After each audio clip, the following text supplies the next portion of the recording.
Hi. Hello, and welcome back to Follow. It's Monday, May 13th, 2024, and our third and final day of our extended trip to Hurricane, Utah. I will include a link to the prior 2 days of videos in the description below. As promised in our last video, we have ventured outside of the Sand Hollow OHV area to explore the Toquerville Falls and the Rattlesnake Gulch Trail. We have elected to begin here, in Toquerville, Utah, and then travel northeast to the falls, which are located here. The Rattlesnake Gulch Trail will be our path out to Utah State Highway 9, which is located here. This route can be run in either direction. In fact, we encountered a group of side-by-sides traveling upstream in the Laverkin Creek bed, as you will see later in the video. The Rattlesnake Gulch Trail portion of our day was a recommendation by Colt Cluley of the YouTube channel Colt Builds It. He had been shown the trail by the Matt's off-road recovery crew and told me it was a must-do while in the area.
We are utilizing Spring Road to reach the falls.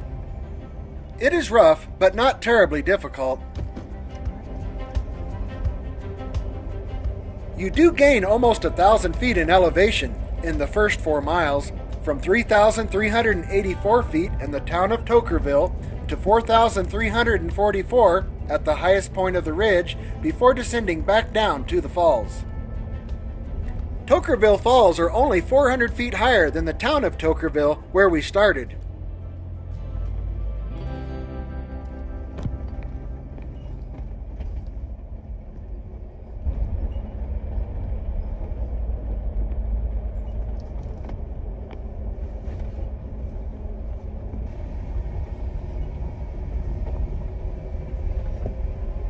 Once cresting out on top, the road simply follows the west side of the canyon as it winds its way up the canyon and down to the falls.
Just before reaching the falls, we pulled off at this overlook to take in the magnificent views.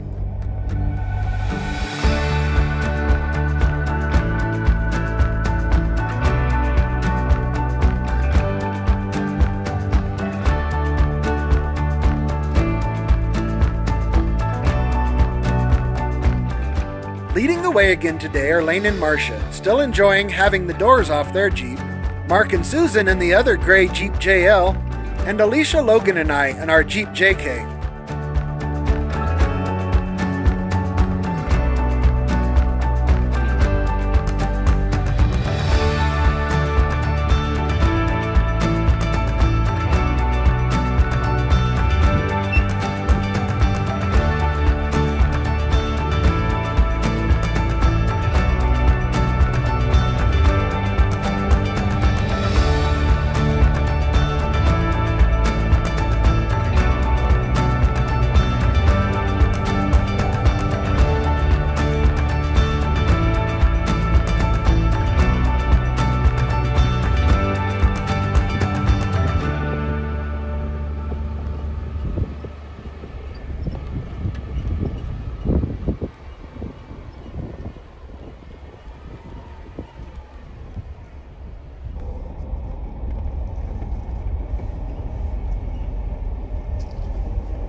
Utilizing this route, it was 6 miles to the falls and took us roughly an hour and 20 minutes at our leisurely pace.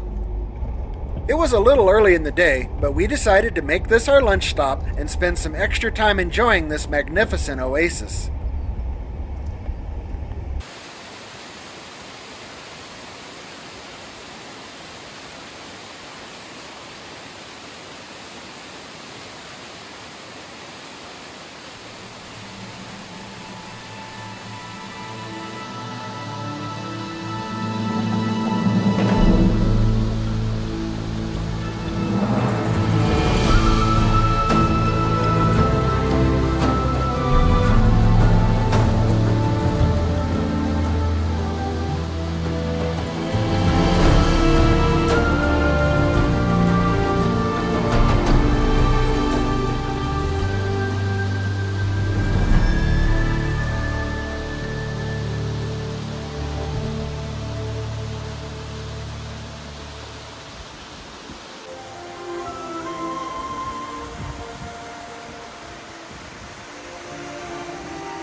After lunch, we got back underway and began the Rattlesnake Gulch Trail.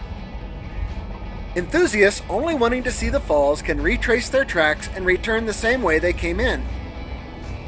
For a little more adventure, you can continue this route for a while, with 2 options for exiting the canyon bottom, which I will illustrate shortly, before committing to the actual trail, which is a much more technical path and follows the Laverton Creek downstream. you look out your window down at the rock, you'll see another one of them frogs doing activities.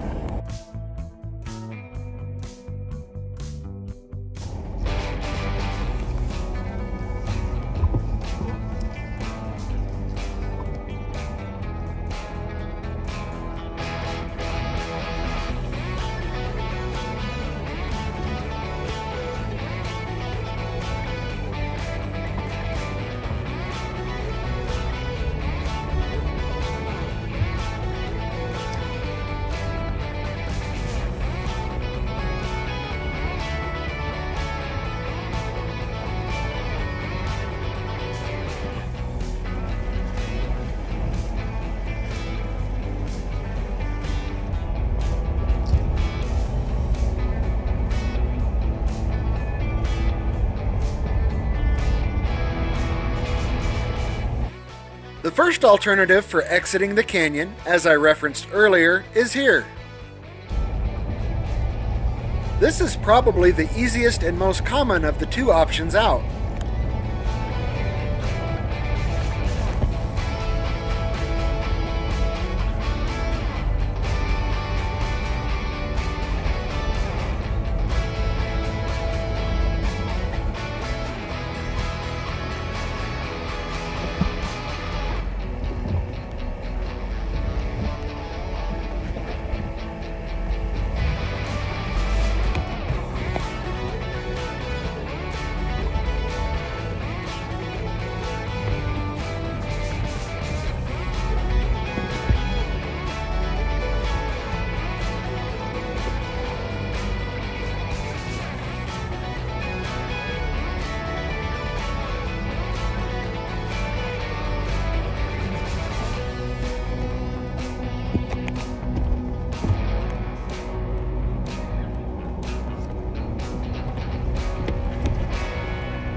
The second option out is here. This looked extremely steep and treacherous and is probably not the route I would recommend. You are unable to see it in this shot, but it negotiates the side of the canyon in the top left of this frame.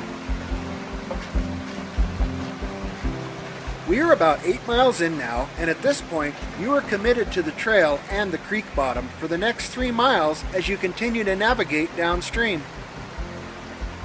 This is the section which gives this trail a rating of a 6. After a heavy rain, or an early spring, it could be a 7 due to the water being deeper and the current flow stronger. There are lots of boulders, some slick rocks, areas of off-camber driving, and a lot of water crossings. Some portions of the trail are so narrow and tight you have no choice but to drive in the creek itself. There is one 6-foot vertical wall that I'm sure contributes to this rating as well, which you will see upcoming.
Alicia took over driving while I was out filming. Her and Logan decided it would be fun to film me outside of the Jeep obtaining footage for this video. They made a cute behind-the-scenes reel set to the Brooks and Dunn song, Hard Workin' Man, which can be seen on our Follow Instagram. There's a link to our Instagram account in the description section of our YouTube channel, but I will leave a link to it in the description below as well.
As we came around this bend, we found the water being channeled down this unique and narrow rock section.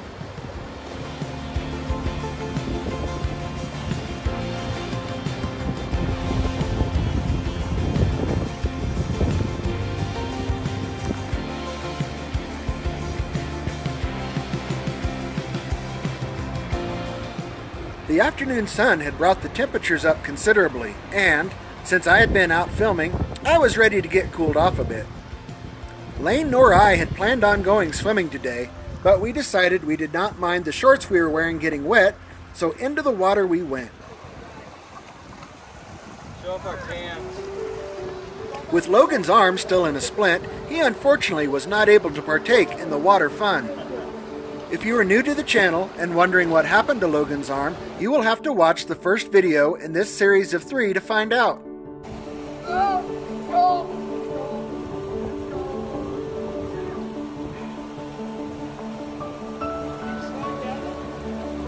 He's going to right now.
For all these years, it'd be nice and smooth.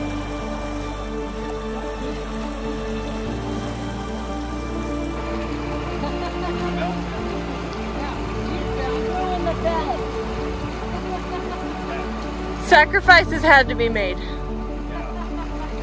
out of my pocket.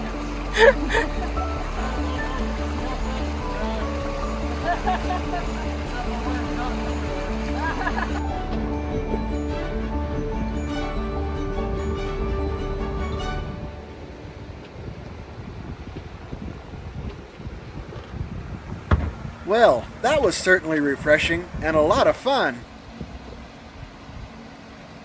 I understand now why Colt put so much emphasis on us running this trail. It is absolutely fantastic. I wonder what adventures still await.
Just downstream from this creek crossing, around the corner, is a hole that can fill very deep with water.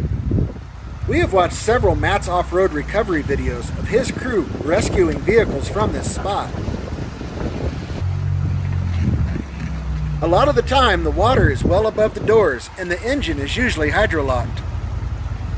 I didn't get any footage of this infamous hole, but fortunately, we knew to stay away.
Alicia was filming the last obstacle and ended up on the opposite side of the creek from the Jeeps. If you watched our Faux Falls video, you know she doesn't like jumping over water. With a little expert guidance and some soft words of encouragement, we got her over safely. If you have ever wondered what really wet brakes sound like, well, here you go.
Here is one of the sections alluded to earlier where you have no choice but to drive down the creek bed itself.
This is the 6-foot vertical wall mentioned earlier, and also where we encountered the group of side-by-sides traversing their way up the creek.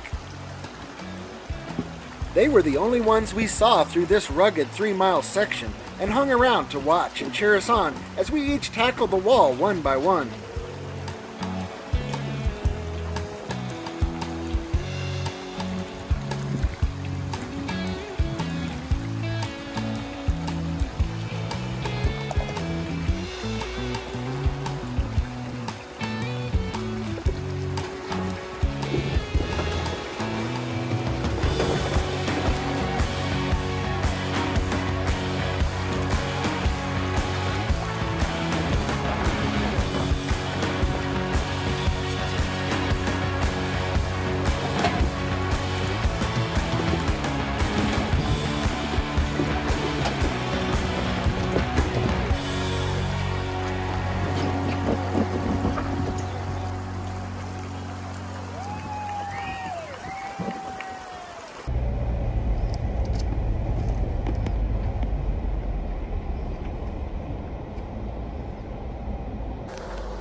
not positive as to what Mark actually said, but he sure enjoyed the frogs at the various creek crossings.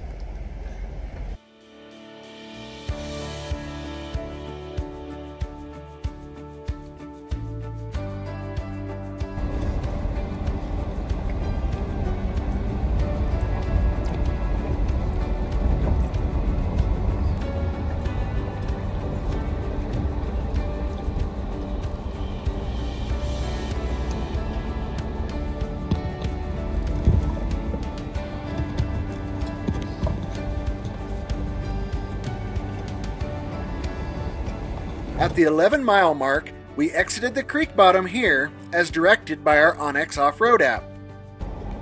This was our lowest elevation of the day at 3,326 feet above sea level. I believe you can continue further downstream, but we stayed on the actual marked trail. We began our climb out and accomplished 256 vertical feet in a quarter mile.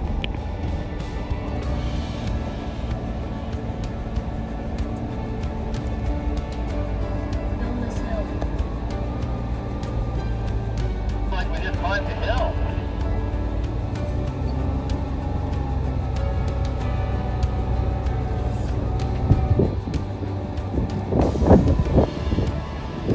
Pretty good one, in fact.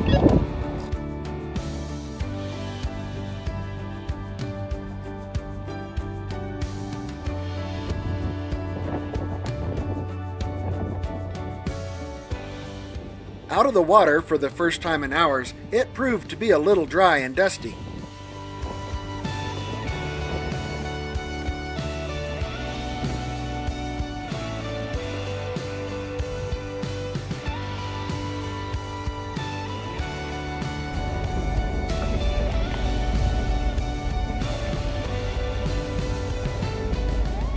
We broke out on top and made tracks for the end of the trail.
miles from where we began, we reached the end, never once seeing a rattlesnake.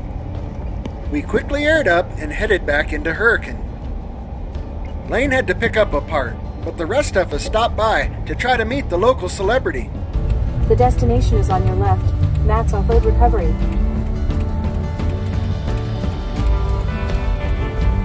Arrived.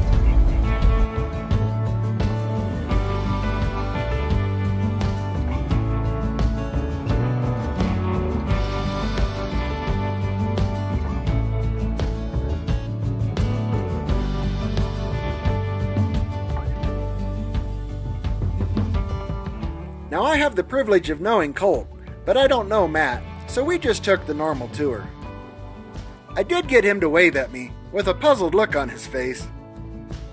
It was a lot of fun and very interesting to see all the iconic vehicles we have watched over the years on YouTube, live and in person.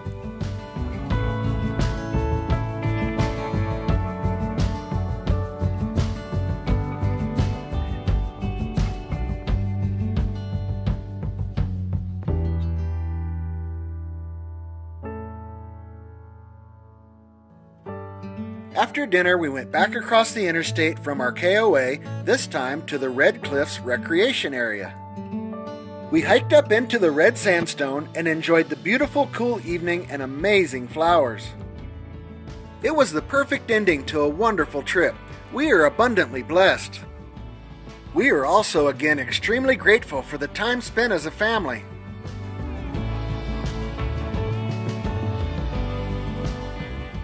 Thank you, Lane and Marcia, for planning this extended trip to the desert and inviting us along.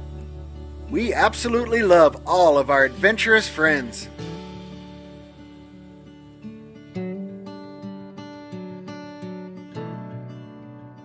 After being on our feet all day filming and our short hike, all that was left was to check our steps for the day.